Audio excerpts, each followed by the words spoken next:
Jean Leonetti, la livraison aujourd'hui de ce parking du Pré des Pêcheurs, ça montre déjà que c'était possible, alors c'était un pari difficile. Oui, on nous a souvent dit que techniquement ça ne serait pas possible. Ensuite, on nous a dit que ce qui était vrai, c'est qu'on était sur un site archéologique et qu'on allait y faire des découvertes qui allaient retarder le chantier. Tout cela est vrai, mais enfin, on est arrivé à surmonter ces obstacles.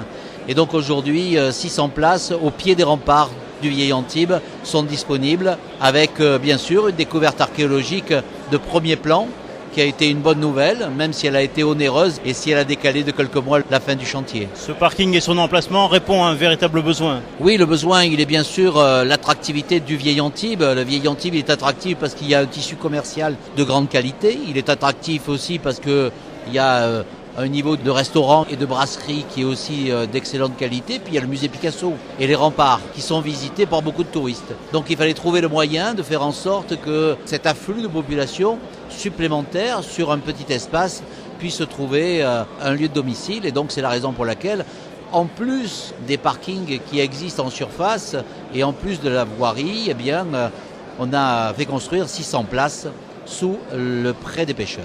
Alors l'aménagement souterrain de ce parking est réalisé. Maintenant, il va falloir s'attaquer à l'esplanade et là, c'est l'affaire de la ville. Alors là, c'est l'affaire de la ville qui a quand même bénéficié de 2,5 millions de la part du constructeur de redevances capitalisées pour faire un projet de 6 millions d'euros sur l'ensemble de l'espace et qui va déborder sur l'ensemble du port. Et donc là, c'est un lieu de convivialité. C'est un lieu qui reprend des dessins d'un filet de pêcheurs sur du béton désactivé et qui va donner une grande esplanade qui va avoir deux buts. Le premier, c'est qu'elle va mettre évidemment en exergue et en valeur les remparts d'Antibes. Et le deuxième, c'est que c'est un espace destiné à des manifestations populaires. Vous le savez, le Salon des Antiquaires va, à partir de 2015, retrouver cet espace pour s'y installer. Mais je l'espère, d'autres manifestations viendront le compléter.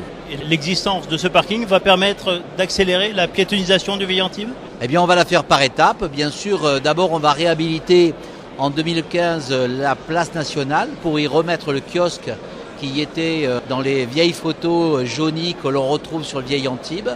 Et puis, petit à petit, on va faire une piétonisation qui est en fait une semi-piétonisation permettant bien sûr aux véhicules des riverains et aux livraisons d'accéder, mais en dégageant progressivement la vieille ville d'un certain nombre de stationnements qui permettent de dégager de nouveaux espaces.